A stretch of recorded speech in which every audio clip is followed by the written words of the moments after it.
Okay రేఖ ఓయ్ ఏంటి ఇంకా వంట దగ్గర ఉన్నామండి. ఫోన్తో సరిపోయిందండి. వాళ్ళ ఫోన్ లేండి బాబా.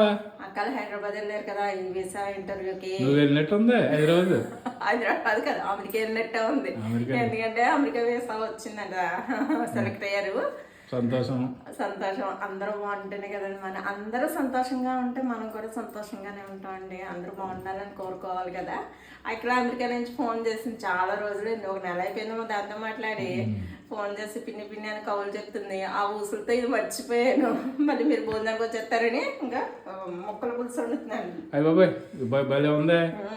చిలకడ దుంప, బెండకాయ, రోజు మసాలా కూరలు చిరాకెత్తుంది. నిజంగానే నాకు చిరాకు వచ్చేసింది. అందుకనే పులుసు పులుపులుగా పులుసు తిందామని వాళ్ళు పొద్దున్న నుంచి పులిపే, పులిహోర పులుపు, పులుసు పులుపు, రెండు పులుపు కూరలే వాళ్ళ పెట్టు నాకు పెట్టేస్తాను.